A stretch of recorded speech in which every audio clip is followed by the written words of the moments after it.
Good morning. Good morning to all of you. I always want to see smiling faces amongst our faculty, staff, and students. Happy Teachers' Day to all of you. Our very esteemed and acclaimed Professor Anil Sasibuddeji, you know, he is the chair of NAG-EC. He has been the former chairman of AICTE, and he is amongst the movers and shakers of the higher education in the country. He is the man behind the research framework. He is the man behind giving direction to new education policy. Sir, we are so thankful to you for being here. Thank you so much. Professor Babu P. Ramesh, Dean Research and Development. He was earlier called as Research and Consultancy, now R&D, and who's the organizer of this program. Dr. Nitin Malik, the Registrar of the University, who's supporting everybody for all the programs which happen in the university. There was a very big team behind the initiative on Shodh Utsav. When the Shodh Utsav, the concept we started, we believe that research celebration was not meant for one day. So we called it as the Research Festival, which was spread over 1 month. And I think the passionate researchers would be very, very excited to see themselves amongst the researchers who came from outside and also from within our own university. You know, when we say we are interdisciplinary, we become truly interdisciplinary only when we meet each other as researchers and as teachers on some forum. So we decided to have 1 month long Shodh Utsav to be celebrated every day on campus. So the organizing team, I would like to name people behind the success of this program. Dr. Parag Vaknis, Chairperson Shodh Utsav Committee. Dr. Dheeraj Knight, who is here, he is also a very good researcher and he travels so much. Dr. Yogesh Snehi, Dr. Mansi Thaplyal, I hope she is here. Yes, Mansi is here. Dr. Gunjan Sharma, Dr. Smita Bishnoi, Dr. Rachna Mehra, Professor Rukmini Sen, Dr. Kritika Mathur, the deans, the directors, faculty, staff, and research scholars of our university. I am so happy that we are moving in the right direction when it comes to our research output. We all know that in the ranking framework, how important is the research component. It is almost contributing 25% to the total grade system in the NRF ranking. And while the agencies pick up our scores, they do not pick up what we say. They pick up on the basis of a powerful medium through InflipNet picks up the research in terms of the impact it has made in the society and the community, indexing, etc. It has its own process to do that. So while we say we are good researchers, we are distinguished researchers, it is there, the claim is validated by a process which is very tough and very stringent. And when I say very tough and stringent, it also becomes more tough and stringent for social sciences, humanities, and liberal arts, because our researchers may not get as much quoted, as much cited as they essentially need to be. Not because the relevance of social sciences are less.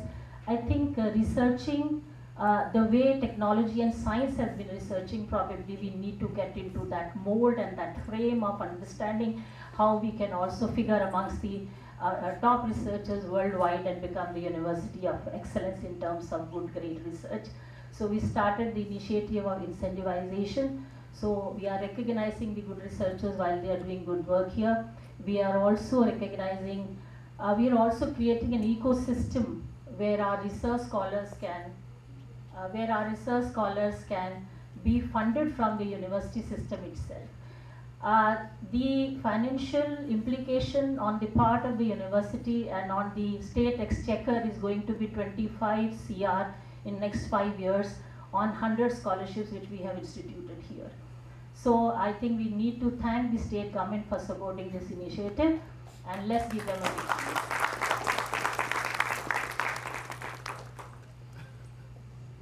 Professor Sesbudde is not only a teacher par excellence, but also a great academician, researcher and administrator.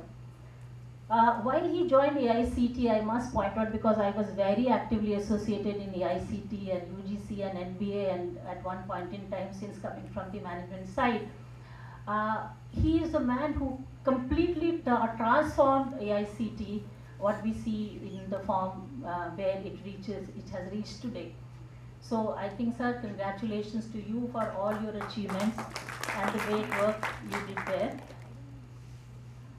Today is also the day to remember Professor Sarvapalli Radhakrishnan, the great philosopher, statesman, politician, and the second President of India. He is not only remembered on the Teachers' Day, he was also a great thinker, philosopher, a great teacher, a great researcher, and he contributed in very many ways to the Indian community and worldwide research areas. He emphasized on few elements of human nature which is very important to be researched in today's time. He said that fearlessness of mind, the strength of conscience, and the integrity of purpose is what a teacher should have. And integrity of purpose, when we say, it also means the seriousness of research, while he was talking about that. He ever emphasized that the aim of higher education should be to awaken the innate ability to live life by developing wisdom. And for him, wisdom was foremost in terms of teachers' role. We have to be much wiser than others in society. So he emphasized on that. He was nominated 16 times for Nobel Prize for Literature, 11 times for the Nobel Peace Prize, nominations I am talking about. And in the year 1948, he was elected the chairman of UNESCO's executive board, and he wrote immensely in terms of the Indian philosophy and Indian ideologies and Indian view of life. I would like to emphasize on some of his very noted works, which I think all of us must read. We have presented 2 books to our chief guest today. They are written by Sarvapalli Radhakrishnan. An Idealist View of Life, the Bhagavad Gita, The Hindu View of Life, Gautam the Buddha, India and China, Reign of Religion in Contemporary Philosophy, Search for Truth, Indian Philosophy, Philosophy of Dr. Rabindranath Tagore. These are some noted works I think we must all read.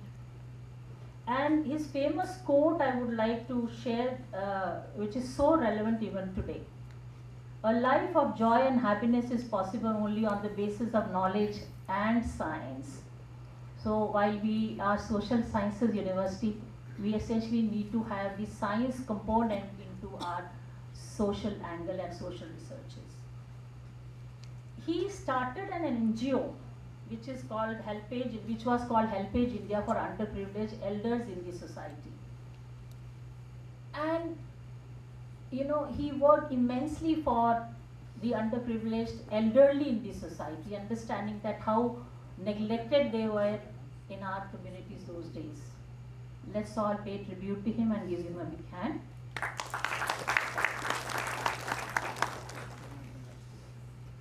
We are a university named after Dr. B.R. Ambedkar. Baba Sahib's work, we all know, was commendable. I always feel that he is a true icon of higher education and research both. He was truly a university person. When I say that, because he was a man who was so closely associated with the economists and the thinkers of his time, I would like to name some of them with whom he worked and did his research work. John Dewey, James Shotwell, Edwin Seligman, and James Harvey Robinson at Columbia University.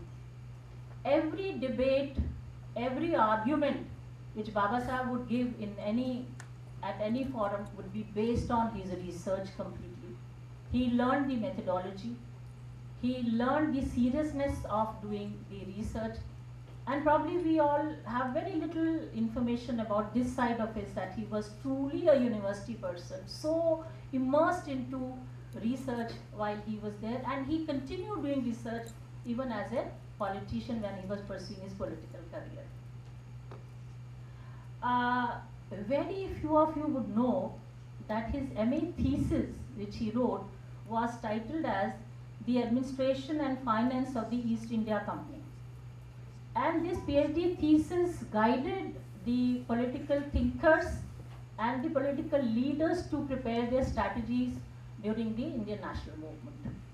And I don't think we have the reference of this work anywhere while we discuss here. I think we should take this philosophy of his, this learning of his, to our students as well. Whenever we're talking about education, I think most of the time I share a shlok which is so relevant for the education and research both. Astoma Sadgamaya, Tamsoma Jyotirgamaya, Dhrityorma Amritgamaya, Om Shanti Shanti. This means that, हे प्रभु, मुझे असत्य से सत्य की ओर ले जाओ, मुझे अंधकार से प्रकाश की ओर ले जाओ, मुझे मृत्यु से अमरता की ओर ले जाओ.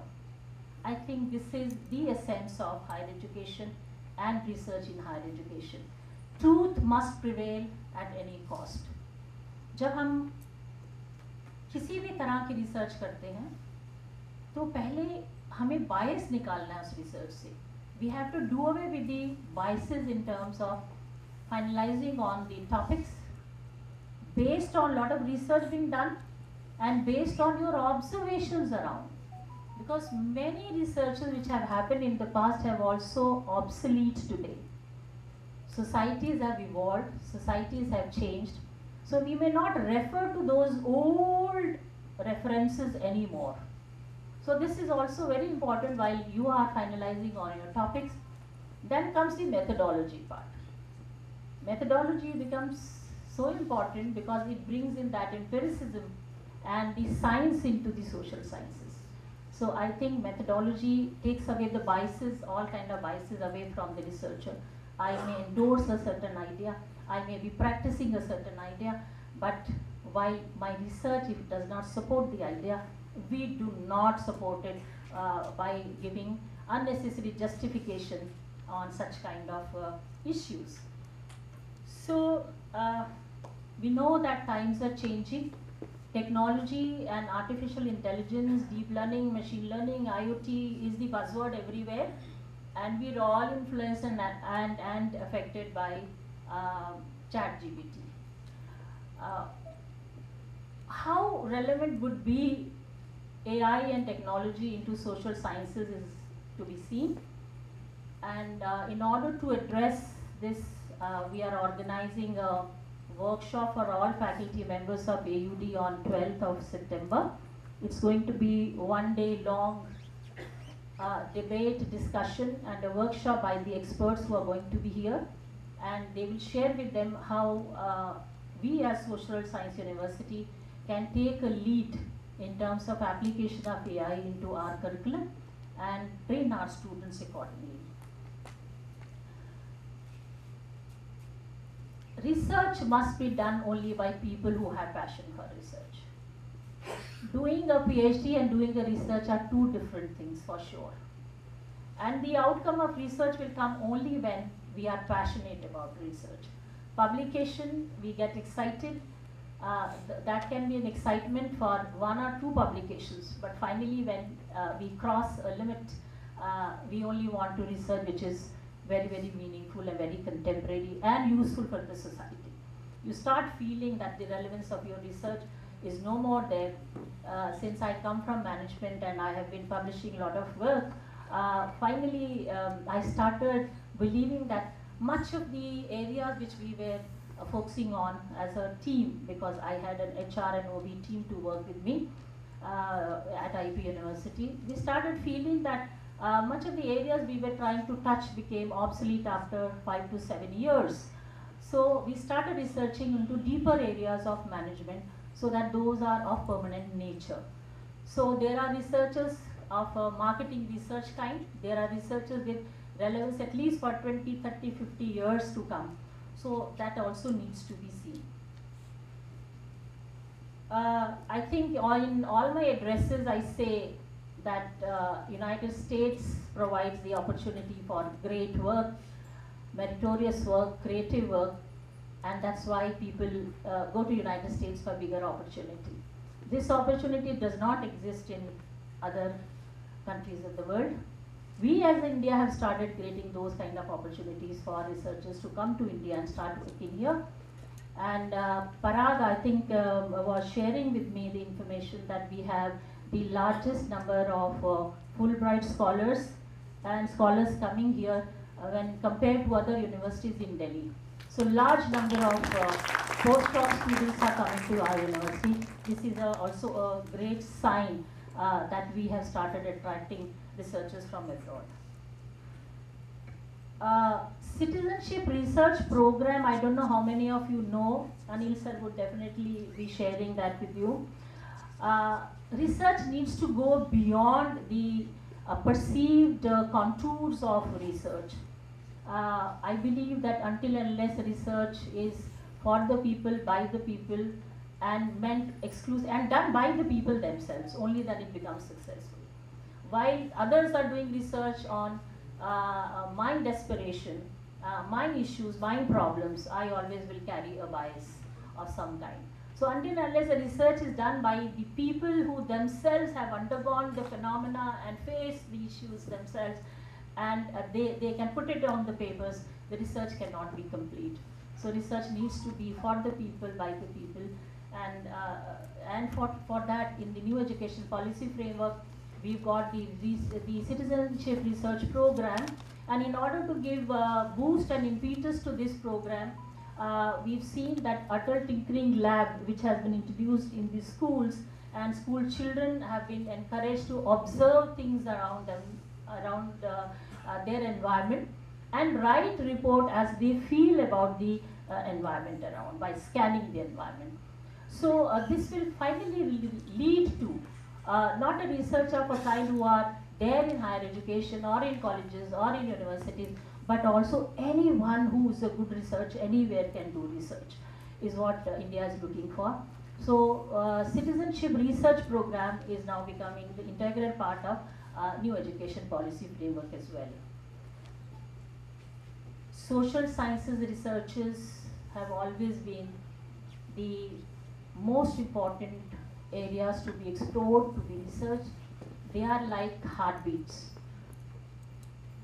They sustain life. And we feel the importance of our social sciences research when the societies are in despair, when societies are devastated. Then we understand that how the nations or societies could not address to their problems through research.